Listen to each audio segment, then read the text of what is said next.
बिस्मिल्लाहिर्रहमानिर्रहीम, अस्सलाम वालेकुम। मैं हूं आपका मेज़बान वसी शाह और आप देख रहे हैं ज़बरदस्त। नाज़रीन, ज़बरदस्त में आज हमें एक सियासतदान ने ज्वाइन किया है। आप MPA रहे, आप हेल्थ मिनिस्टर भी रहे पंजाब में, और रेड क्रिसेंट के यानी कि हिलाल अहमर के चेयरमैन भी रहे। हम इससे जानने की कोशिश करेंगे कि इनकी स्ट्रगल क्या है, इनकी जर्नी क्या थी, इनके दुख और खुशियाँ क्या थीं और मुश्किलात ज़िंदगी में क्या रहीं, और जो इनका तजुर्बा रहा उससे आम आदमी जो है वो क्या सीख सकता है इनकी खुशियों से, इनकी आंसुओं से, इनके दुखों से और इनकी मुसर्रतों से, इनकी उम्मीदों से और इनके ख्वाबों से और ख्वाबों के टूटने से। हमारे साथ मौजूद हैं doctor Saeed Elahi sahab. Welcome to the show doctor साहब।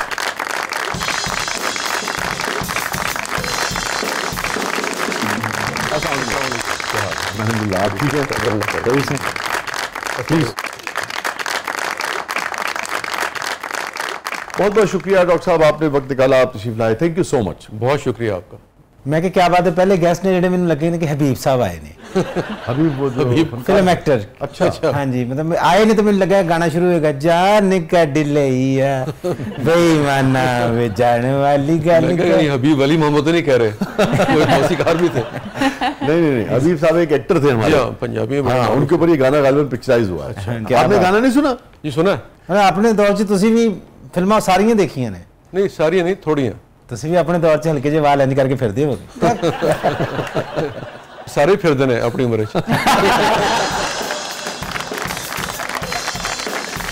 जी फातिमा जी डॉक्टर साहब, हमारी टीम ने आपके लिए एक बड़ा खूबसूरत पैकेज तैयार किया है, तो चल के वो देखते हैं। अच्छा, यह जी कुड़ी अपनी बिल्ली ते बिस्कुट खाई जाती है। जी।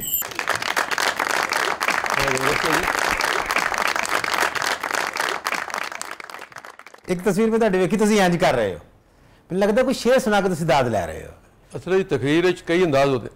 मेरा ख्याल है तकरीर में कई अंदाज होते हैं ना, तो कहीं वो ऐसा कोई लम्हा होता है जहाँ पे आपकी कोई ऐसी हरकत या ऐसी मूवमेंट आ जाती है जो गैर मामूली होती है। और वैसे भी सियासतदान जो है ना, बैक वक्त वो फनकार भी होता है, शायर भी होता है, अदाकार भी होता है, सब कुछ होता है। मैं आपसे गुजारिश करूं, क्योंकि आप साहिब कलम और साहिब इल्म भी हैं। मोहब्बत नहीं, साहिब कलम बस हाँ जो है अल्हम्दुलिल्लाह, मगर तालिब इल्म परफॉर्मर होता है ना, दुनिया में हर शोबे में जो परफॉर्मर होगा वो कामयाब होगा। आप पैदाइशी अगर परफॉर्मर हैं तो आप शायर है, एक्टर है, सियासतदान है, डॉक्टर है, इंजीनियर है, तो जो परफॉर्मर है, जो परफॉर्म कर सकते हैं, डिलीवर कर सकते हैं, तो उसकी अपनी एक हैसियत है। तो ये गॉड गिवन है, अल्लाह ताला की मेहरबानी होती है कि वो जैसे आपने फरमाया, जैसे आप परफॉर्मर है, ये परफॉर्मर है, सारे परफॉर्मर्स हैं। लेकिन सारे सियासतदान का परफॉर्मर कोई नहीं है।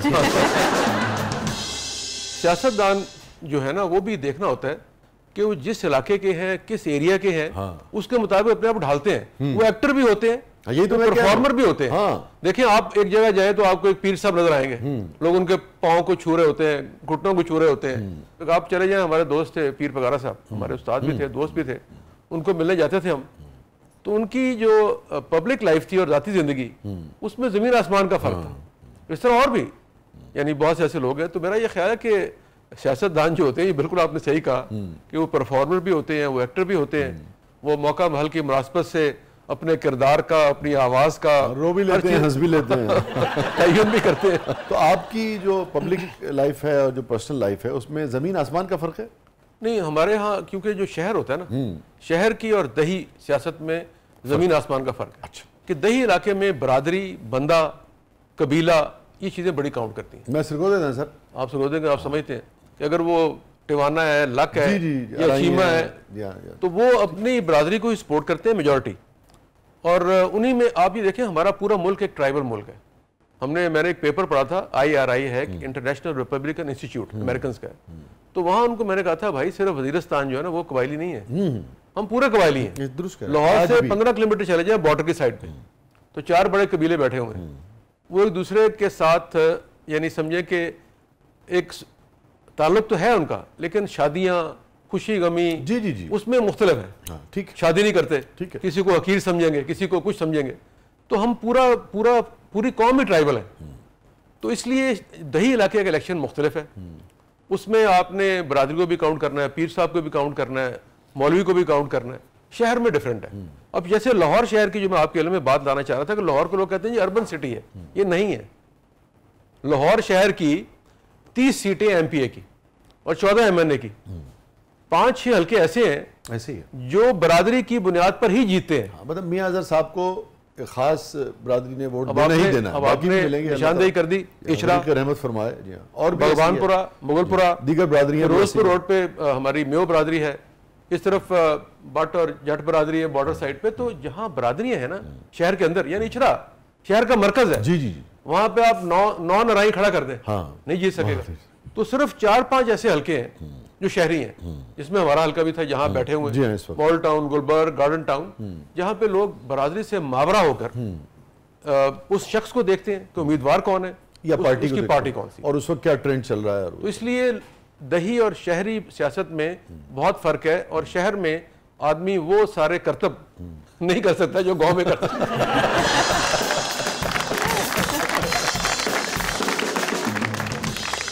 ये फरमाइए कि इसकी क्या वजह है। इसकी वजह यही है ना कि रियासत और रियासत के वो इदारे जो आम आदमी को अपनी जो कबायली जो असबियत होती है या जो कबायली ज़रूरतें होती हैं, जो कबायली मोहब्बतें होती हैं, वो एतमाद नहीं इदारे पैदा कर सके कि अच्छा आप इससे हट के आप यहाँ आएँ तो यहाँ पे आपको मेरिट मिलेगा, इंसाफ मिलेगा और एक आंख से देखा जाएगा हर कबीले के शख्स को और जो हक पे है उसके लिए फैसला किया जाएगा। ये हम नहीं कर सके ना, तभी तो लोग अपनी बिरादरी से जुड़ते हैं। इसलिए कि उसको पता है कि पुलिस में मैं जाऊंगा तो वहाँ इंसाफ नहीं मिलेगा, जो तक वड्डे नहीं आएंगे, लोग इकट्ठे होकर नहीं आएंगे, मेरी बिरादरी वाले नहीं आएंगे, उदों तक मैनू इन्होंने मार मारते लोलवान कर देना। अच्छा, मैं आपसे इतफाक करते हुए उसमें कुछ इजाफा कर देता हूँ। देखिए, हमारा मुल्क जब से आज़ाद हुआ है ना, हम पूरे जिस रीजन में है, भारत है, बांग्लादेश है, अफगानिस्तान है, थोड़ा सा ईरान, म्यांमार है, यहाँ पे हमारी एक तो एक साउथ एशिया का एक कल्चर है, दूसरा हमारी तालीम की कमी, हम सबसे पीछे हैं तालीम में, तीसरा जैसे आपने फरमाया कि जिन मुल्कों ने तरक्की की है वहाँ पे एक बार या तो इनकलाब आया या वहाँ पे एक दफ़ा हुकूमत की अमलदारी कायम हुई है या डंडे की अमलदारी कायम हुई, समझ लें आप। इंसाफ की डंडे से आता है, और इंसाफ डंडे के जरिए अमल दरामद होता है। हाँ, ऐसे ही। अब देखिए, पिछले चंद महीने में आप देख रहे हैं कि गैरत के नाम पे जिस बेगैरती का मुजाहरा हो रहा है कि बच्ची पकड़ी, औरत पकड़ी, कत्ल कर दी, मार दी, लाश दफना दी, यानी एक जंगल का कानून है। उसकी वजह यह है कि हम लोग अभी ना तालीम याफ्ता हैं, ना, जैसे सऊदी अरब देख लें आप, 75-80 साल पहले 1930 के करीब, जी जी जी, समझे कि 90 साल, हाँ, वहाँ पे हमारे से बुरी रवायत थी। जब बादशाहत आई तो वहाँ पे बादशाह और मजहबी रहनुमा की कोलिशन कायम हुई, आले शेख आले सऊद, उन्होंने कवानीन तय किए, जिसने रूह गर्दानी की उसको फारिग कर दिया। हाँ। ईरान में देख लें आप, कई साल तक नाश्ता होता था 15 बंदों का, उन फारिग किया। चाइना देख लें, तुर्की देख लें, मलेशिया देख लें, इस हमारे रीजन में जिन मुल्कों ने तरक्की की है ना, वहां पे कानून की अमलदारी कायम की गई। मगर साथ साथ आपने, मुझे लग रहा है कि आप बादशाहत और डिक्टेटरशिप की भी हिमायत कर रहे हैं। नहीं, मैं हिमायत नहीं कर रहा, मैं एक ये बात देखे ना, अब मुझे ये बताइए कि ये डिक्टेटर, अगर एक मुल्क, नहीं, असल में देखिए, हिमायत आप करें ना करें, बेसिकली जो तारीख है ना वो बयान हो रही है ना, वो बयान इसलिए, अब वो हम क्या कर सकते हैं अगर उन्होंने किया दुनिया में ना दो यूएई वगैरह में आप देख लें, यूं देख लें, तुर्की, मैंने कहा ना कि हमारे साथ ईरान देख लें, दुनिया में ना दो नजरियात थे, अब तो खैर एक ही रह गया, मतलब कोई भी नहीं रह गया, नजरिया तो खैर ही नहीं। पहले दो थे, सही कह रहे, कम्युनिज्म है, सरमायादारी है, अब तो खत्म हो गया। लेकिन उसमें भी ये हुआ सर कि दो चीजें हुई कि यहाँ एक जाती जो है इंसान का हक होगा या मुआशरे का हक होगा, ये दो चीजें थी ना उस वक्त। लेकिन अब ये साबित हुआ कि जिन मुल्कों ने ह्यूमन राइट के बजाय कलेक्टिव राइट पे गौर किया वो आगे चले गए, उन्होंने बहुत तरक्की की। इंडिविजुअल राइट के बजाय नहीं, कलेक्टिव राइट पे। फर्ज करें चाइना में, सऊदी अरब में, तुर्की में, वो कहते हैं collective right of the society क्या है। ठीक है, उसकी वजह से अगर ह्यूमन राइट्स वायलेट होते हैं, ह्यूमन राइट वायलेट हो रहा है, ये आप कहना चाहते हैं। ये कह रहा हूं। ठीक है, उसके बरक्स अमेरिका देख लें आप, वो भी बिल आखिर 9/11 के बाद वही करना शुरू कर दिया, वही पे आ गए जहां पे वो शुरू हुए थे। यानी कलेक्टिव राइट के बजाय कलेक्टिव सोसाइटी को बचाने के लिए अगर कोई कॉम्प्रोमाइज करना पड़ा इंसानी हक के ऊपर एक आदमी के, तो वो कर दिया उन्होंने। ये बड़ी अहम आपने बात की, बड़ी अहम डिस्कशन की इब्तिदा आपने कर दी है। अफसोस ये होता है कि बाज़ औक़ात हमारे यहाँ प्रोग्राम का दामन, वक्त का दामन इतना तंग होता है, मगर अब अभी आपने बात छेड़ दी है। ये जो फिलॉसफी थी कि भाई इंसाफ का जो बुनियादी तकाजा क्या था कि भाई एक आदमी कभी अगर हक जो है अगर ज़रा सा भी उस ये शक हो कि उसके साथ नाइंसाफ़ी हो सकती है तो आप उसे बरी कर देंगे। सो बुनियादी ये कि एक आदमी भी तो अपनी ज़ात में एक जहान है ना, तो उसके साथ भी नाइंसाफ़ी नहीं होनी चाहिए। नहीं तो ये नहीं, आप मैं सही कह रहे हैं। अब वो फिर बाकी ज़िंदगी की मजबूरियाँ हैं ना, इसमें जो इम्पोर्टेंट चीज़ है, जो सवाल ये पैदा होता है, वो ये होता है कि जो कलेक्टिव राइट है उसके बारे में जो ये फैसला करेगा कि कलेक्टिव राइट जो है वो कॉम्प्रोमाइज़ होने जा रहा है, लिहाजा ह्यूमन राइट्स को या ह्यूमन राइट को आप वायलेट कर दें, तो वो फैसला करने वाली कुव्वतें कौन होंगी, वो इख्तियार कैसे उनको दिया जाएगा और उनके इखलास को कैसे यकीनी बनाया जाएगा, ये सवाल आपने अच्छा सवाल किया। मैंने जिन मुल्कों के नाम लिए थे ना, उनकी क़यादत ईमानदार थी, ट्रांसपेरेंट थी, सिंसियर, और वो फैसला मेरिट की बुनियाद पे करते थे। आप यकीन करें कि वहाँ पे जब डिसीजन मेकिंग होती है इतनी ट्रांसपेरेंट होती है कि उसमें बहुत शायद कम चांस हो कि गलत आदमी को सजा मिल जाए। मैं मतलब डिसीजन के रास्ते में कोई रिश्ता, कोई पार्टी, कोई कबीला कुछ भी आएगा तो उन्होंने उसको पेश नजर नहीं रखना, इंसाफ की बुनियाद पर उन्होंने ये देखना है कि कलेक्टिव राइट जो है या जो अक्सरियत है उसके हक में क्या बेहतर है। अब मैं आपको मिसाल दे देता हूँ। अभी ये वाकया हुआ कोयटा में, खातून जिसको मार दिया गया उसके साथ, तो उसमें अब जब बंदों को गिरफ्तार कर लिया गया तो बड़ी हैजान खेजी हंगामा आराई हुई कि जिस सरदार को पकड़ लिया, अब उस केस में ना मुद्दई होगा, ना गवाह होगा और ना जज किया जाएगा। तो तीनों चीज़ों की गैर मौजूदगी में ना सजा मिलेगी, ना कोई मिसाल कायम होगी, और उसके बाद उस दिन के बाद आज तक तकरीबन 20 वाक़यात और हो गए। ये खून खाक नशीना था इसके खाक। तो खून खाक नशीना जो है उसका एहतराम तभी होगा, जैसे मैंने पहले कहा कि जब ट्रांसपेरेंसी होगी, इंसाफ होगा। इसीलिए हमारे मुल्क में जो कन्विक्शन रेट है वो 7 to 9% है। अब देखिए ना, अदालतें ये कहती है यार जो केस आप बना के लाते हैं उसकी बुनियाद पर कैसे सजा दी जा सकती है, मुझे बताएं। जो थोड़े बहुत होते हैं उसमें वहाँ करप्शन आ जाती है। इसीलिए आप देखें ना कि जो पुराने लोग हैं, जैसे गाँव के जो लोग होते हैं, आपने जिक्र किया, वो सब तो पहले तफ्तीशी फाड़ देंगे। तफ्तीशी कौन है? क्योंकि असल बेड़ा गर्क केस को आगे उसने ले जाना है, उसी ने लेके जाना। ये मुझे ना एक चीज़ का बड़ा, मैं अफसोस तो नहीं कहूँगा, अफसोस भी है, मुझे हैरत भी है, चूँकि डेमोक्रेसी से बड़े लोगों की उम्मीदें रहीं। अफसोस इन मानों में हम तो निज़ामों को एक तालिब इल्म की हैसियत से देखते हैं, ओलिगार्की क्या है, डेमोक्रेसी क्या है, कैपिटलिज्म क्या है, डिक्टेटरशिप क्या है, बादशाहत क्या है, हम तो एक तालिब इल्म की हैसियत से सब चीज़ों को देख रहे होते हैं। ये देख के मुझे दुख हुआ कि हमारे वो लोग जो डेमोक्रेसी के साथ खड़े होते थे वो भी मायूस होना शुरू हो गए। जैसे भी आपने जो बात की, इसके अंदर कहीं आपने जो इब्तिदा में जिन ममालिक का नाम लिया, इनमें से कहीं भी डेमोक्रेसी नहीं है, वो परफॉर्म नहीं कर सकी। इसी तरीके से चौधरी एतजाज़ एहसन साहब आए तो उन्होंने मुझसे कहा हमारे प्रोग्राम में ही कि अब मुझे देखा तो मैंने कहा इस आदमी ने कितनी सोबतें बर्दाश्त की हैं, वो भुट्टो साहब के ज़माने से लेके और आज तक डेमोक्रेसी के लिए। तो उन्होंने भी कहा कि चाइना का जो निज़ाम है वो अच्छा है। तो दुनिया अब उस तरफ दुनिया में हमें थक गई है डेमोक्रेसी के आशिक कि यार हमें ऐसी जमहूरियत का क्या लेना है जिसमें लोगों को कुछ मिला ही नहीं।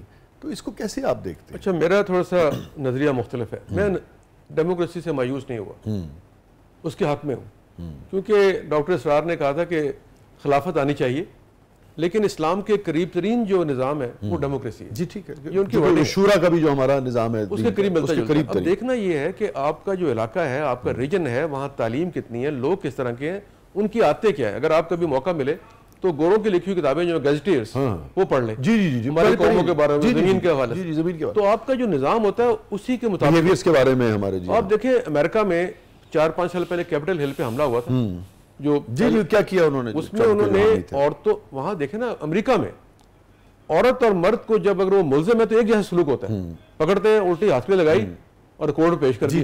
कैपिटल हिल में कर्नल साहब थे, उनको सजा हुई 19 साल, खवातीन समेत 9 साल सजा हुई। तो डेमोक्रेसी नाकाम नहीं होती। देखिए, सिर्फ देखना ही होता है कि आपने एक्लेमेटाइज करना है।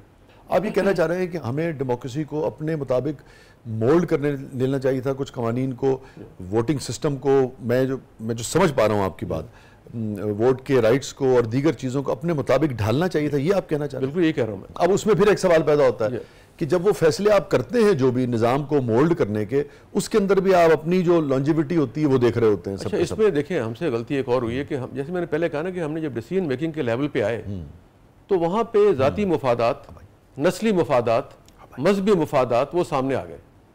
आप ये देखें कि अभी जब हमारे फैसले होते हैं नहरों के, दरियाओं के, बड़े बड़े फैसले, तो उसमें हम कौमियत फैसला नहीं करते। जी जी जी, हम अपना इंटरेस्ट देखते हैं। जी जी जी, और उस इसी बिना पे यहाँ तक इतना इंटरेस्ट देखते हैं कि बाज़ों का सूबे आपस में उलझ पड़ते हैं। ਤੁਸੀਂ ਆਪਣੀ ਸਿਆਸੀ ਗੱਲ ਕਰੀ ਜਾਂਦੇ ਹੋ ਸਰ, ਮੈਨੂੰ ਵੀ ਵਿੱਚ ਟੱਚ ਰੱਖਿਆ ਕਰੋ, ਮੇਰੇ ਪੈਸੇ ਕੱਟ ਲੈਂਦੇ ਨੇ ਵਿੱਚੋਂ ਤਨਖਾਹ ਦਿਓ, ਇਹਨੇ ਤਾਂ ਬੋਲੀਆਂ ਘਾਟੇ ਮਿਹਰਬਾਨੀ ਕਰੋ ਮੇਰੇ ਉੱਤੇ। ਕੀ ਕਰੀਏ, और बाज़ों का तो जब बोलते हैं तब ज्यादा काट लेते हैं, कहने लगे ठीक नहीं बोले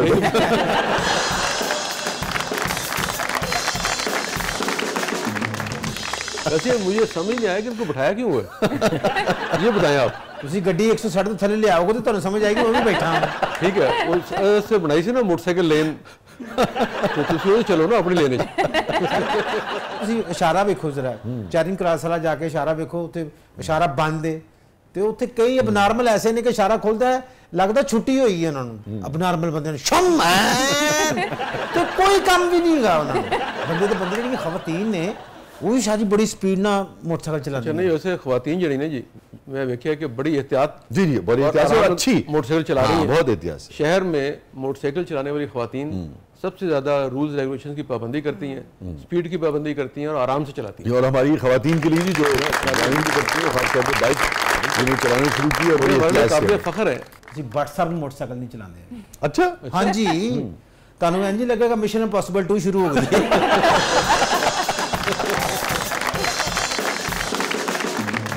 नाज़रीन, stay with us, कहीं नहीं जाइएगा, छोटे से टॉम क्रूज जा रहे हैं। वापस आते हैं प्रोग्राम के अगले मल्ले में। आपके लिए बहुत कुछ है, आप देख रहे हैं जबरदस्त। हमारे साथ मौजूद है मोहतरम डॉक्टर सईद इलाही साहब। छोटे से वक्त के बाद वेलकम बैक नाज़रीन, जबरदस्त में एक बार फिर खुशामदीद। जी फातिमा साहबा, क्या है प्रोग्राम के इसमें? जी शाह जी, डॉक्टर साहब अब हमारा सेगमेंट है, उसका नाम है मेरा कुछ सामान, और हमारे सामने जो जादुई पिटारा है, आज देखते हैं ये क्या सामान निकालता है और डॉक्टर साहब को कौन सी याद आती है। सूट ही बड़ा शनील दी रजाई वर्गा पाया डॉक्टर साहब आम आदमी कोई शैल लै लवे ना, ओदी जान नहीं छड्डदा। पर्दा लिया मिसाल घर दा ते 6 साल वो पर्दा लगा है शाह जी, 6 साल बाद दिल खट्टा हो गया तो सोफे ते चढ़ाता है। सोफे ते दिल खट्टा होया ते खाने के टेबल उत्ते कपड़ा विछा उतों दिल खट्टा होया तो दिल करो सराहने बनाते ने शनील सराहने तो दिल खट्टा होया तो बच्ची की फराक बनाती। बच्ची वड्डी हो गई, पता लगा कि इनू हुण पूरा नहीं आ रहा, उतों लाया तो साइकिल की गद्दी बनाती हुण पता लगा कि साइकिल की गद्दी तो भी फटना शुरू हो गया, उतों लाया तो वैपर न लग गया। पता लगा कि इन्ना घर भी साफ हो गया, वो कपड़ा लाया, बारिश बहुती होंदी परनाले च देता है।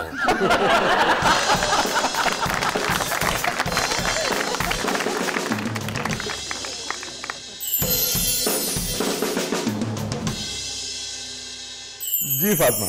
जी शाह जी, अपने सेगमेंट की जाने बढ़ने से पहले, ब्रेक से पहले बात कर रहे थे डॉक्टर साहब, और आप डेमोक्रेसी में चेंजेस के हवाले से बात हो रही थी, इस पर डॉक्टर साहब कोई वाकया शेयर करना चाह रहे थे। जी हाँ, वो वसी साहब आपने कहा ना कि सियासत, तो मैंने आपको एक वाकया सुनाना था कि हमारी सियासत किस रंग की है और उसको एक्लिमेटाइज करना क्यों जरूरी है। हम ये बात कर रहे थे जी, एक तो ये बात कि भी एक्लिमेटाइज करना क्यों जरूरी है, एक दूसरी है कि जो लोग फैसले करते हैं या करें एक्लिमेटाइज करने के हवाले से कैसे यकीनी बनाया जाए कि वो खुलूस से करें और वसी तर अवामी मफाद के लिए करें, मुस्तकबिल को पेश नज़र करें, अपने इख्तिदार को तूल देने के लिए ना करें। मैं आपको एक वाकया सुनाता हूँ जिससे आपको अंदाजा होगा, पूरे सिस्टम को एक्सपोज कर देगा।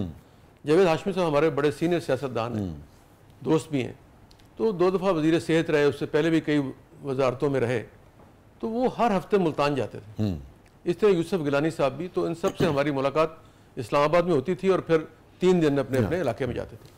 तो कुछ ज़रूरी काम था, तो मैंने कहा कि भाई आप वीकेंड पे जाते हैं तो यहाँ पे जो पाकिस्तान के मामलात हैं सेहत के या दीगर तालीम के, तो उन्होंने दोनों ने ये कहा कि यार हमारे लिए हमारा हल्का बहुत ज़रूरी है, हमने अपने हल्के की सियासत, वहाँ इन्वेस्टमेंट, डेवलपमेंट, हर काम करना है, क्योंकि कॉन्स्टिट्यूंसी अगर वीक हो जाएगी तो आएंगे, वहीं से जीतेंगे तो आएंगे। हाँ ठीक है। तो उन्होंने मुझे कहा भाई हमारी है दही कॉन्स्टिट्यूंसी, हमने वहां काम करना है, लोगों की बात सुननी है, जायज नाजायज काम करने है तो हमें वोट मौजूद होना है वहाँ कि हफ्ते तो अब मसला ये है कि जब आप एक वफाकी वजीर हो और आपकी तवज्जो का मरकज आपका हल्का हो तो मुल्क इग्नोर हो जाएगा, सूबा भी इग्नोर हो जाएगा। तो उसमें मेरी राय ये है कि देखिए निज़ाम में तब्दीलियाँ हो सकती हैं, जैसे बरतानिया में हाउस ऑफ कॉमन्स है, हाउस ऑफ लॉर्ड्स है, ये मैंने नवाज शरीफ साहब को भी एक दफ़ा राय दी थी कि आप उस, जैसे हमारे पास सेनेट है, वो बेसिकली हाउस ऑफ लॉर्ड्स है, तो लेजिस्लेशन करते हैं उनका कोई। हाँ, अगर यहाँ पे हाउस ऑफ कॉमन्स में आप ये करें कि आप इलेक्शन करवाएं, 300 के बजाय सीटें 1200 कर दें, आप जैसे हम जैसे आम लोग उस इलेक्शन में हिस्सा लें और वो एज पार्लियामेंटेरियंस लोअर हाउस में आ जाए। उनका काम ये हो कि वो मसाइल, पॉलिसी साजी, कानून साजी, सब काम वो करें। और ये जो हमारे बड़े बड़े इलेक्टेबल्स हैं, जागीरदार, पीर, फकीर, इनको आप हाउस ऑफ लॉर्ड्स में ले, तो इंडस्ट्रियलिस्ट भी हैं उनमें, इंडस्ट्रियलिस्ट भी हैं, मैं उन सब की बात कर रहा हूँ, उनको आप हाउस ऑफ लॉर्ड्स में बैठा दें ताकि उनको जो शौक है पार्लियामेंटेरियन बनने का, वो वहाँ हाउस ऑफ लॉर्ड्स में बैठे हों, वहाँ पे अपना सिगार शिगार पिए, बड़ी बड़ी गाड़ियों पे आएँ और जो बिल पास होकर आए, यहाँ यानी डोंकी वर्क सारा हो जाए, जब वहाँ पहुंचे तो वो उसको अप्रूव कर दे। तो जो लोग लोकल गवर्नमेंट को और उनके रिप्रेजेंटेटिव्स को बर्दाश्त नहीं करते, वो आपको लगता है कि ये सूबे में और वफाक में 300 के बजाय 1200 पे राजी हो जाएंगे? मैं एग्जैक्टली आपसे, अच्छा अब दूसरी बात आपने बड़ी अहम की कि पूरी दुनिया में जमहूरियत और बुनियादी जमहूरियत ये लाजिम व मलजूम है। जी जी। हमारे यहाँ तमाम बड़ी पार्टीज या बड़े लीडर्स जब वो डेमोक्रेटिक सिस्टम की बात करते हैं तो बेसिक डेमोक्रेसी को वो रिजेक्ट करते हैं, जी, जो कि लोकल गवर्नमेंट है। जी, लोकल गवर्नमेंट। वो इसलिए करते हैं कि एक तो ये कि डाइल्यूट हो जाते हैं इख्तियारात, जी जी जी, ताकत, पैसा। हालांकि आप जानते हैं, आप खुद माशाल्लाह पढ़े लिखे आदमी बहुत ज्यादा, कि पॉलिटिकल फिलोसफर ये कहते हैं कि ताकत, दौलत, इल्म अख्तियारात देने से कम नहीं होते, बढ़ते हैं। दुरुस्त बात। लेकिन हमारे लीडर्स क्योंकि खौफजदा होते हैं, तो इसीलिए वो बेसिक डेमोक्रेसी जिसको आप कह रहे हैं बुनियादी जमहूरियत, उसे वो फरोग नहीं होने देते, उसको तरक्की नहीं करने देते। इसकी वजह से एक उज़्व मुअत्तल है, यानी बुनियादी जमहूरियतें उज़्व मुअत्तल हैं, और जमहूरियत जो है वो जो इसको हम कह रहे हैं वही बुनियादी जमहूरियत का किरदार भी अदा कर रही है। इसी वजह से वो वफाक में हो, किसी भी पोजीशन में हो, उनको आगे कॉन्स्टिट्यूएंसी में ये सुनना पड़ता है कि नाली ठीक काम, नाली ठीक कराएं, गली ठीक कराएं। एग्जैक्टली, ये हमारे जो मसाइल है ना, इन्हें हमें दूर करना होगा। डॉक्टर साहब, तुहाडी ते शाह जी दी जिन्नी गुफ्तगू हुई है, मैनू ये समझ आई है कि जो अहम काम करना जानता हो उन्हें छोटे छोटे काम नहीं कहना चाहिए। वाह, बिल्कुल ठीक, बहुत अच्छी बात। अब मेरी बेगम है, मतलब घर च 2 मुलाजम रख के देते ने, नहीं मैनू कहेगी माचिस लिया दियो, गरम मसाला लिया दियो, यकीन करो, ऐਵੇਂ कहेगी नींबू लिया दियो। अब मेरी भैन वाल जाना, मैं चादर भुलना ही, वो चादर ले आऊँ। दिन मैं खिंच गया, मैं खिंच के उन्हें कहा माचिस तो बशीर भी ले आएगा, मेरा लखा ना पता नुकसान है, मैं काम ते ना गया, तो तू मैनू माचिस, कहती जैसी तुसी माचिस लिया हो ना, ऐसी कोई नहीं लिया। मैं माचिस लिया के दी तो मैं पूछा, मैं कि दस इस माचिस जो बशीर माचिस लैके आता की फर्क है? उन्हें मुर्शद फिर अग बालियां नहीं करके चुल्हे च सिटी, उत्ते हांडी रखी, कहनी भुनाई तुहाडे नां दी शुरू होने लगी।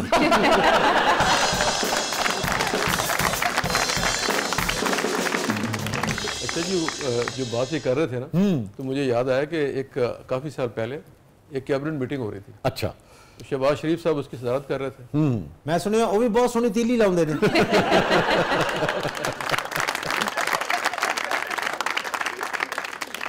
अच्छा जी। वो जब मैं फोन पे बार बार नंबर वालदा का आ रहा था तो बेल बंद थी। अच्छा।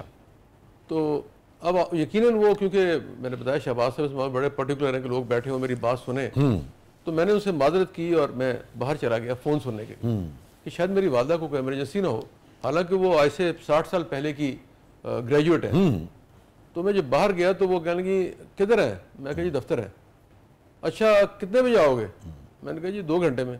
अच्छा आते हुए दही लेते आना। मैं हैरान परेशान, मैंने कहा अच्छा जी ठीक है।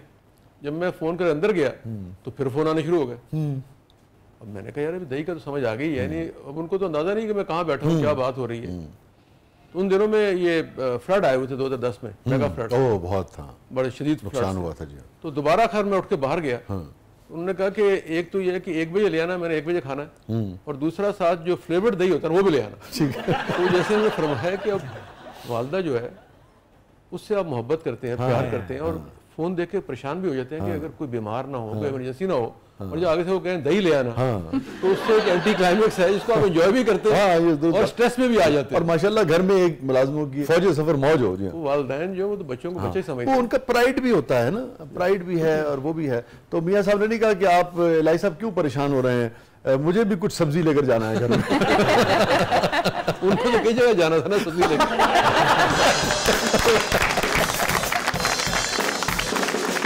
जी साहब।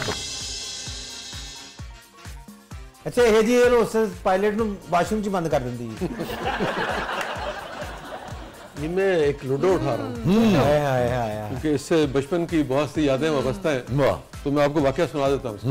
सर क्या बात है जी। ये लूडो जो है ये बचपन में ये भी मेरी वालिदा ने मुझे सिखाई थी। अच्छा।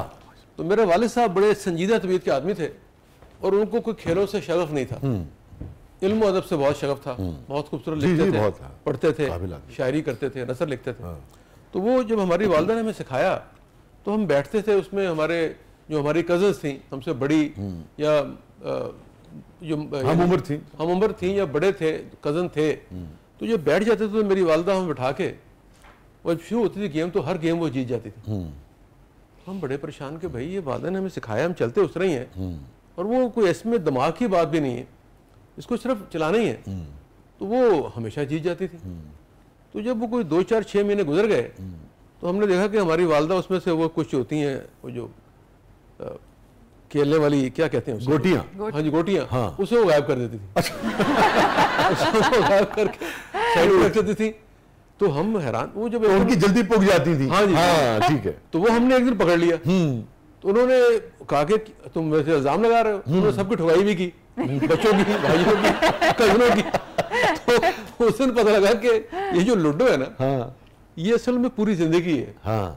ये जिंदगी में जो लोग आपसे मिलते हैं, ये दर्स भी था, एक लेसन सबक भी था ना, कि जब आप दुनिया में लोगों से डील करते हैं, सियासत करते हैं, कारोबार करते हैं, तालीम हासिल करते हैं, तो वो लूडो की तरह ही है, कहीं गीटियां गिरा दी, कहीं लगा दी। तो ये एक यानी समझे कि एक एंजॉयमेंट का एक वाकया भी था और एक सबक भी था। तो जब आप लोग बड़े हो गए, कभी आपने वालिदा से कहा कि भाई आप बचपन में देखिए ये करती नहीं? वो तो फिर मुस्कुराती थी, हंसती थी। हाँ। वो समझ गई कि इनको मालूम हो गया। ये माँ और औलाद का रिश्ता बड़े लाड का, प्यार का और बहुत वाह अच्छी आपने। मम्मी घर अपनी बेगम ना लूडो खेडने, मम्मी 2 गीटियां साइड ते कर लिया, वो भाई उन्हें पता लग गया, यानी तू 2 गीटियां साइड ते क्यों कीतियां? मैं कहा मैं बादशाह इस घर दा, मैं अकबर बादशाह मैं गया, मैं सुनया इस तुहाडे कोलों, मैं अकबर बादशाह। तो मैं फिर क्या, हमारे लिए खाना पेश किया जाए, वो लैके आई, उन्हें ले आकर रोटी रख के मैंने कहा अकबर बादशाह गोभी ना रोटी खा ला। बादशाह के गोभी के साथ रोटी नहीं खा सकते। जैसा उन्हें किया है ना उस टाइम तुसी हुंदे ने तुहानू लग पता चढ़ा से, जैसा उन्हें मैंने इंज करके किया ना अकबर बादशाह गोभी ना रोटी डप ला।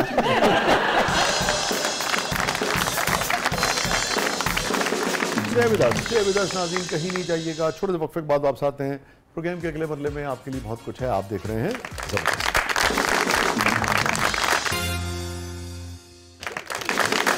वेलकम बैक नाज़रीन, ज़बरदस्त में एक बार फिर खुशामदीद। और सिर्फ भी हमारा सेगमेंट है, इसका नाम है कैथारसिस।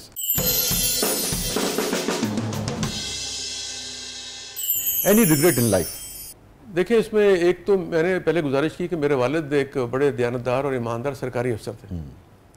तो वो बचपन में मुझे अक्सर कहते थे कि जब हम स्टूडेंट थे तो स्टूडेंट लीडर थे, तो हमारी सोसाइटी में हर तरह के अच्छे बुरे लोग थे और बुरों की तादाद ज़्यादा थी, जिसकी वजह से कई मुश्किलात भी आईं, मुकदमात और तकलीफ़ें, जेलें और इस तरह की चीज़ों से गुजरना पड़ा।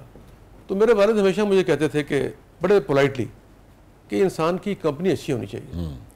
तो वो जब मैं ये मुख्तलिफ सियासत से निकलता था तो मुझे कहते थे यार चले जाओ ज़रा मॉडल टाउन में जावेद गामदी साहब के पास बैठ जाओ, वासिफ अली वासिफ साहब की महफिल अटेंड कर लो, डॉक्टर इसरार की मस्जिद हमारे घर के पास थी, उनका खुतबा सुन लो। तो लेकिन हम वो सुनने के बावजूद भी जो अपनी बुरी कंपनी थी उसको भी लिपटे हुए थे। तो वो जो 7-8 साल 10 साल ज़िंदगी गुजरे, उसके बाद अंदाज़ा हुआ कि वो 10 साल जो है वो बहुत पॉजिटिव काम हो सकता था। अच्छा। और दुनिया में जो मुसीबतें आई, मुश्किलें आई, यानी मर्डर केस तक बन गए, जी, उनसे बच सकते थे। यानी वो जो शोहरत को नुकसान पहुंचा या तकलीफ हुई या जेल में गए या और मुख्तलिफ मुश्किलात हुई, उनसे बचा जा सकता था। तो वो एक रिग्रेट है कभी कभी जो मुझे, अगर आप वालिद साहब की बात सुन लेते तो हम समझे कि उन चीज़ों सबसे बच जाते और उनसे बचकर एक सही रास्ते से अल्लाह ताला ने करम किया, बाद में अच्छी जगह पहुंच गए, तमाम मंजिलें भी मिल गई और वो मंजिलें ज़रा थोड़ा सा एक सफ़र तवील हो गया, तो कुछ मुसीबतें आपको झेलनी पड़ी और वक्त ज़ाया हुआ। तो मेरा ये ख्याल है कि ये जो रिग्रेट है वो ये है कि इंसान को अपनी कंपनी, अपने दोस्त हमेशा अच्छे रखने चाहिए। फिर कभी आपने वाले साहब से उनकी ज़िंदगी में ये इतराफ़ किया कि आप ठीक कहते थे और मुझे अब एहसास है इसका? वो एक लफ्ज़ बोलते थे कि जो मछली है वो पत्थर चाट के वापस ना, पत्थर चाट के मुड़ दी है। तो वो जब कहते थे तो समझ नहीं आता था। तो जब तक टक्कर न लगे, हाँ जी, तो जब टक्कर लगी तो समझ आया कि वो क्या कहते थे। तो उनसे उनकी ज़िंदगी में तो मैं शायद इतराफ़ ना कर सका। जब तक हाथ जले ना पता नहीं लगता कि क्यों मना किया जा रहा था कि इधर हीट है। तो वो बड़े एक दानिश्वर थे और बड़े प्यार से फिक्रों में ही, अल्फाज में ही अपना माफी ज़मीर बयान कर लेते थे। तो जो कुछ तो फौरन समझ आ जाते थे और कुछ अरसा बाद समझ आए। ठीक। कोई गिल्ट रहता है कभी किसी बात पे डॉक्टर साहब आपको? अच्छा, मैं एक आपसे बात इसका एतराफ़ करना चाहूँगा कि स्टूडेंट लाइफ जो थी उस वक्त बड़ी वॉलेंट थी, पुरतशद्दत थी। 80s जी, बहुत इल्म में तो उस वक्त कई ऐसे वाक़यात हुए जिसमें मार धाड़, कत्लो गारतगरी, इस तरह के वाक़यात बहुत ज़्यादा हुए, जिसमें मैं समझता हूँ कि वो गैर ज़रूरी थे और वक्त का ज़िया थे और वो ज़मीर पर बोझ भी थे। लेकिन क्योंकि उस वक्त एक चलन था, रिवाज था, तो आप उसका हिस्सा बन जाते हैं। कोई ऐसी बात जिसमें आप जो कह रहे हैं, मैं उसकी तफसील में नहीं जाता, मगर किसी भी हवाले से आपको अगर ये लगता और उस शख्स से आपने कभी माजरत की या इतराफ़ किया या आपने कहा कि भाई ये गलत हुआ था? देखिए, जो भी छोटे मोटे वाक़े ऐसे हुए थे उनमें मैंने कभी आर महसूस नहीं की, मैंने माफ़ी मांगने में, माजरत करने में या कंपनसेशन करने में। ये फरमाइए, happiest moment doctor Saeed Elahi साहब की ज़िंदगी का? वो था क्योंकि मेरे वालिद चाहते थे कि मैं बहुत बड़ा कार्डियक सर्जन बनूं या न्यूरो सर्जन बनूं, और मेरी ये ख्वाहिश बिल्कुल नहीं थी। तो वालिद साहब की जो ख्वाहिश थी वो पूरी ना हुई। तो मैंने जब नौकरी छोड़ी वो बड़े अफसरदा हुए कि यार तुमने नौकरी छोड़ दी है, सरकारी नौकरी छोड़ दी है, तुम्हारी शादी हो जाएगी, बच्चे क्या बनेगा? तो मैंने कहा वो तो आप मुसलमान है तो राज़िक तो अल्लाह ताला है। तो कहते हैं भाई कोई प्लानिंग भी तो होती है ना, अल्लाह ताला तो है। तो वो हुजूर ने ये भी तो कहा ना, ऊँट बांध के जाओ। जी, तवक्कुल, उसका घुटना बांधो मजबूती से, तो वो तवक्कुल करो। खैर करते रहे 12। उसके बाद मैंने फिर नौकरी छोड़ने के बाद 2 प्राइवेट मेडिकल कॉलेजेस बनाए। फिर सियासत जब मैं एक्टिव हुआ तो वो उसकी नज़र हो गए। मैं नवाज शरीफ साहब की जलावतनी में उनका स्पोक्समैन बन गया, उससे बड़ी मुश्किलात आई।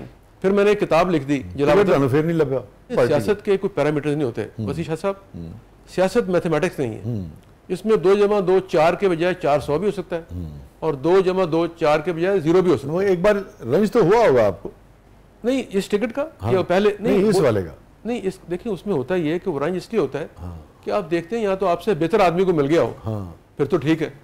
लेकिन अगर वो एडजस्टमेंट हो या किसी दबाव के तहत हो तो फिर इंसान यकीनन सोचता है कि यार नहीं। लेकिन फिर आपको एडजस्ट भी तो नहीं किया ना पार्टी ने? नहीं, देखिए वो किसी को भी एडजस्ट नहीं किया अभी तक। जब 1.5 साल से जो मौजूदा हुकूमत है उसमें जितने सीनियर लीडर्स थे वो सारे इन वेटिंग, खुद भी एडजस्ट नहीं हुए।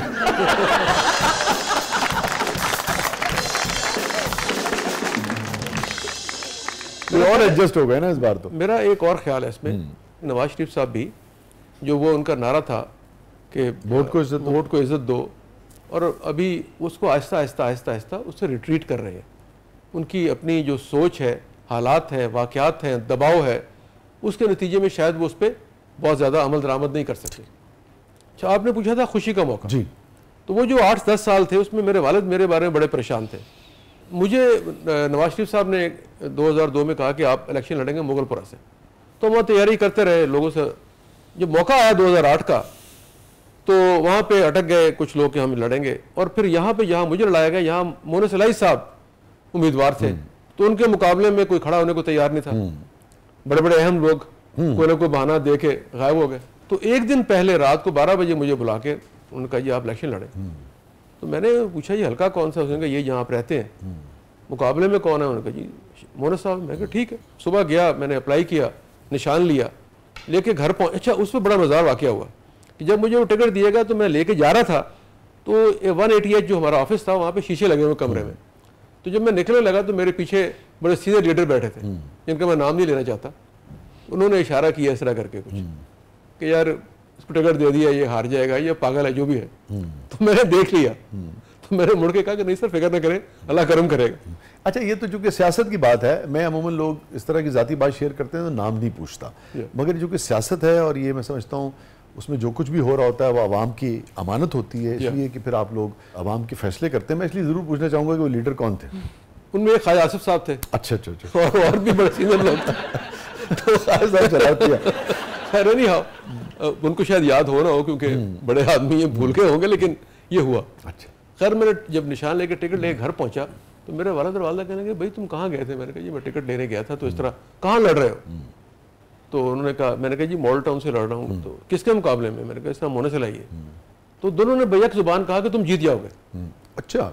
यानी पहले दो अफराद जो थे मेरे वालिदैन थे जिन्होंने कहा, आप यकीन करें कि उस दिन से लेकर वो पहले तो वो खुशी का मौका था, और उस दिन से लेकर जिस दिन तक मेरा इलेक्शन नहीं हुआ एक दिन मेरे दिल में ख्याल नहीं आया कि मैं हारूंगा। और कितना डिफरेंस हो सकता आपका जो ओरिजिनल डिफरेंस तो 10-12 हज़ार का था, लेकिन क्योंकि उसमें बहुत धांधली हुई थी तो बिल आखिर रिजल्ट में 2,500 का फर्क रह गया। पाकिस्तान तक कमाल है जितना भी कह रहे होंगे कि धांधली हुई है।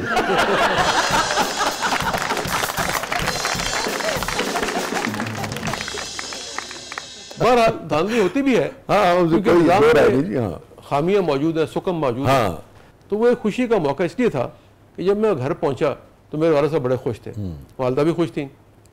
सबसे bitter moment doctor Saeed Elahi साहब की जिंदगी का? हमारे एक मोहल्ले में एक मर्डर हो गया, तो मैं उनकी सपोर्ट के लिए उस ज़माने में हमारे एक डिस्ट्रिक्ट काउंसिल लाहौर के चेयरमैन थे, तो उनके साथ उस आदमी की सिफारिश करने थाने गया। तो 1 घंटे के बाद वो चेयरमैन साहब वहाँ से निकल गए और हमें मुल्ज़िम बना के एफआईआर में हमारा नाम दे दिया गया और हमें जेल में बंद कर दिया गया, जो एक अजीब वाक़या था। तो उसमें हम कई माह जेल में रहे। उसमें एक पुलिस इंस्पेक्टर थी, उनका मियाँ मर्डर हुआ था, वो वकील था, हमारे दोस्त का हमसाया था। तो बहुत प्रेशर था, वकला ने बार काउंसिल ने रेजोल्यूशन हमारे खिलाफ पास कर दिया, पुलिस के अफसर सारे उनके साथ मिल गए, इंसाफ मिलना मुश्किल हो गया। तो मैं एक दिन थाने से नहाने के बहाने भाग गया। तो हमने जाके मेडिकल कॉलेजेस में और अस्पतालों में डॉक्टरों की हड़तालें शुरू कराई। तो वो 15-20 दिन 30 दिन की पूरे पंजाब में हड़ताल के बाद ये बात समझ आई कि यार ये लोग बेगुनाह हैं। तो फिर तफ्तीश चेंज हुई, ईमानदार अफसर का तकर्रर हुआ, शवाहिद और सबूत मुहैया किए गए और जिसमें हमारी बेगुनाही साबित हुई और फिर जो असल मुल्ज़िम थे वो गिरफ्तार हुए। तो ये एक वाक़या था जो एक मुश्किल वाक़या था, मुश्किल मरहला था, मुश्किल, वो तल्ख दिन थे आपकी ज़िंदगी के। मगर ये आपका पॉइंट ऑफ व्यू हो सकता है, मुखालफिन का पॉइंट ऑफ व्यू से? नहीं, मुखालफिन बाद में उस पर आमादा हो गए थे। अच्छा। क्योंकि उसमें जो मुज़य्या थी वो पुलिस ऑफिसर थी जो बाद में एसपी बन गई और फिर एक हादसे में हलाक हो गई। तो उन्होंने बाद में इस बात पे एग्री कर लिया कि जो असल 2 मुल्ज़िम थे वो ये है, और उनसे भी उन्होंने बाद में सुलह कर ली, खून बहा ले लिया और उनसे उनको माफ कर दिया। मगर आपका कहना यह है कि जो मुद्दई थी उन्होंने आपको बेगुनाह करार दे दिया? उन्होंने पहले, जब तक तो हम बेगुनाह नहीं होते वो उस पर मुसर थी कि गुनाहगार है, लेकिन जब सारे शवाहिद सामने आ गए और असल मुल्ज़िम ने इतराफ़ कर लिया कि हम मुल्ज़िम हैं, तो फिर उन्होंने उनको यकीन आ गया और बल्कि बाद में वो कई बार मुझे मिलने भी आई। अच्छा। और मेरे से मुलाकात भी रही। अच्छा। डॉक्टर सईद इलाही साहब की ज़िंदगी का सबसे गमगीन लम्हा? मेरे वालिद की वफ़ात थी, तो वो चंद माह बीमार रहे और फिर वफ़ात पा गए। तो वो ऐसा एक वाक़या है कि कभी 2 साल बाद भी कभी ऐसा जिक्र आ जाए या उनकी बातें याद आ जाए तो आंखों से आंसू रवां हो जाते हैं। तो ये एक मरला ऐसा है। और भी करीबी अजीज़ फौत हुए, लेकिन वालिद की या वालदा की जो वफ़ात होती है ना, इस पर फिर मैंने लिटरेचर पढ़ा तो उसमें मालूम हुआ कि जो वालिदैन की वफ़ात है उसका जो असल गम जो या तकलीफ़ कम होती है वो 2 साल के बाद होती है। ये साइंटिफिकली प्रूव्ड है। 2 साल के बाद वो याद से महव होती है। और वो जो देखे ना, एक आदमी से आप जिंदगी गुजारते हैं 50 साल, जी, सुबह उठते हैं रात तक, फिर उसके वजूद का हिस्सा होते हैं आप, यानी आप उसके वजूद का हिस्सा है। जिस पे शेर याद आ गया डॉक्टर, उसे बुलाओ मैं एक बार मिलना चाहता हूँ। वाह। उसे बुलाओ मैं एक बार मिलना चाहता हूँ। जो कहता फिरता था ये जख्म भर भी जाते। वाह।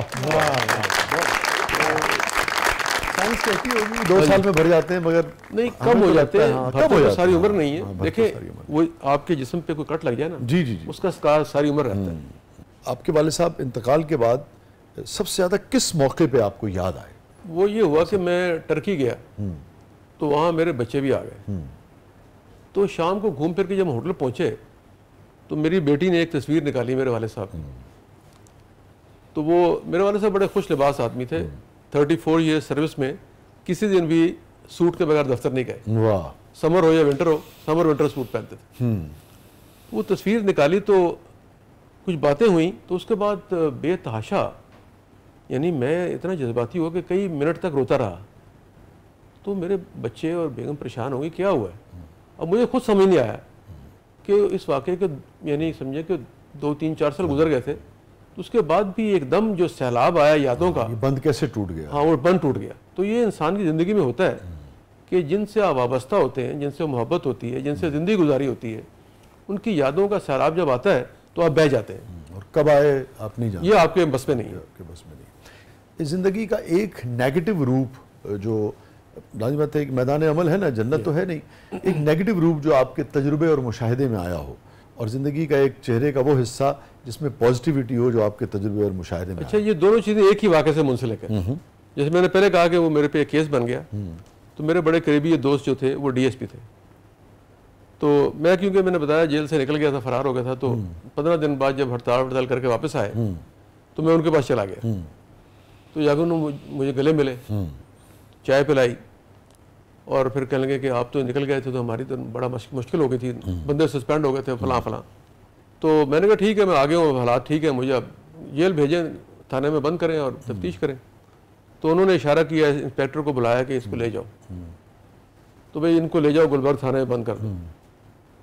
जब मैं जाने लगा तो वो सामने शीशा लगा हुआ था, तो उन्होंने उसके पीछे इशारा किया कि अच्छा, आपने देख लिया, वो शीशे में नजर आ गया ना, हाँ, हथकड़ियाँ ला लोग दोबारा न लड़ जाए।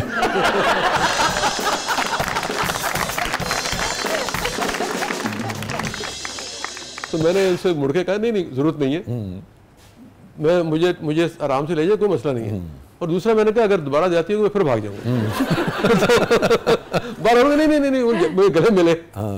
यानी वो मनफी रूप ये दिखाया उन्होंने कि मुझे चाय पिलाई, अच्छी तरह मिले और जाते और उसको जाके बंद कर। ठीक है, वो दोस्त भी थे आपके, दोस्त भी थे, ताल्लुक था बड़ा पुराना। ठीक, दोस्ता तीर उधर से आएगा। हाँ, दोस्ता तीर उधर से आएगा जिस तरफ तेरा ध्यान है ही नहीं। वाह वाह, बहुत शुक्रिया। अच्छा, वो दूसरा वाकया ये हुआ कि जो करीबी दोस्त थे एक बचपन के, उनके वालिद बड़े अहम आदमी थे, तो वो मुझे मिलने आए जेल में। तो मुझे कहने लगे आपके लिए बर्गर लेके आऊँ मैं, आपने खाया नहीं होगा। मैं कहा ले आओ यार। तो वो लेने चले गए, ये गुलबर्ग से एक बड़ा मशहूर रेस्टोरेंट था। वो 9 बजे 10 बज गए, 12 बजे वापस नहीं आए। मैं सो गया। उसके बाद जब मैं रिहा हुआ तो वो बीच में गायब हो गए। तो जब रिहा हुआ तो वो एक दिन मिठाई लेके आ गए। मैंने पूछा भाई ये क्या मसला, आप तो बर्गर लेने गए थे 4-5 महीने पहले। उसने कहा यार वो मुझे किसी ने कहा था अब ये बाहर नहीं आएगा। तो वो मैंने कहा बर्गर भी रहने दो।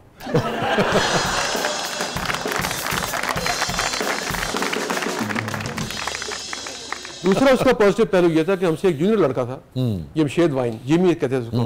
वो आजकल अमेरिका में बहुत बड़े डॉक्टर हैं। तो उनको हम प्यार मोहब्बत से सिर्फ साथ बैठाते थे, गप लगाते थे।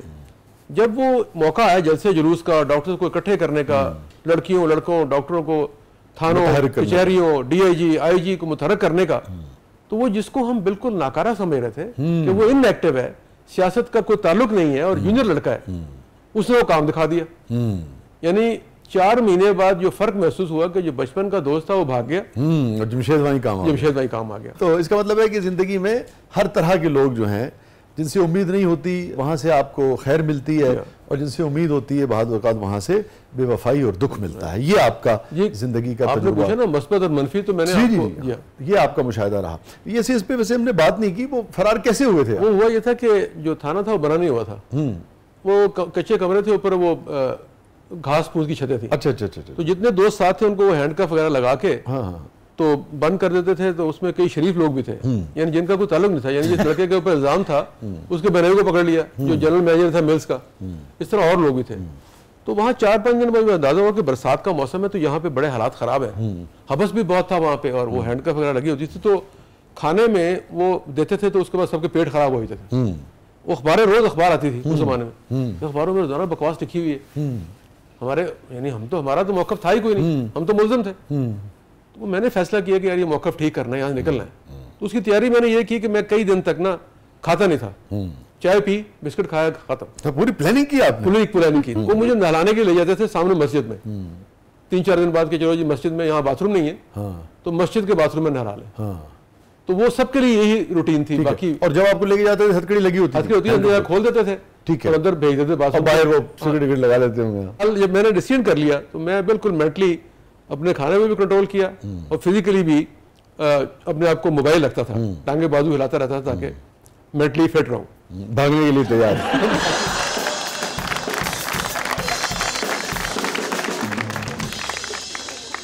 तो अल्टीमेटली वो एक दिन यही हुआ कि सुबह मैंने जल्दी प्रोग्राम बनाया था, मैंने कहा यार जरा नमाज से पहले मुझे ले जाए ताकि मैं नहा लूँ, तो गर्मी बड़ी है। तो उसने कहा सुबह 4-5 बजे चले चलेंगे, बाकी जाते हैं 7-8 बजे। तो मुझे लेके उन्होंने खोला, अंदर बाथरूम भेजा, तो हमने पीछे से छलांग लगाई बाथरूम के, छतें खुली होती है ना, निकले के भागे वहां से। जब तक वो अंदाजा हुआ उस वक्त तक हम कोई 4-5 किलोमीटर जा चुके थे, दरिया पार कर चुके थे। तो लंबी कहानी, उसमें और कई तफसील ऐसी है जो काबिल बयान नहीं है।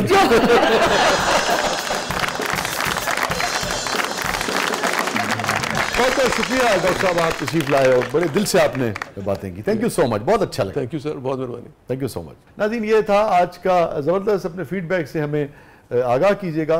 और वो ज़ख्म भरने की बात हो रही थी, उस पर एक शेर और मुझे डॉक्टर साहब याद आ गया, उसी को प्रोग्राम का अख्ताम करते हैं। हम जिसे दरखुरे मरहम भी न समझे थे वसी। ये वालिदैन का दुख तो आप ज़ख्म तो होता ही बहुत गहरा है, मगर कुछ ऐसा भी है जिसके बारे में हम सोचते हैं कि ये तो यार कुछ भी नहीं है, गुजर जाएगा, मगर कभी कभी नहीं गुजरता। हम जिसे दरखुरे मरहम भी न समझे थे वसी। चलिए मैं आपको दोनों ही शेर सुना देता हूँ। तिश्नगी लेके गए थे उसे आंसू दे आए। वाह। तिश्नगी लेके गए थे उसे आंसू दे आए, हम भी क्या करते वो दरिया ही बहुत प्यासा था। जैसे आपने अपनी टिकट दे दी ना, हाँ जी, मुझे ना दो किसी और को दे दो। हाँ जी। तिश्नगी लेके गए थे उसे आंसू दे आए, हम भी क्या करते वो दरिया ही बहुत प्यासा था। और हम जिसे दरखुरे मरहम भी न समझे थे वसी। हम जिसे दरखुरे मरहम भी न समझे थे वसी, सच तो ये है कि वही जख्म बहुत गहरा।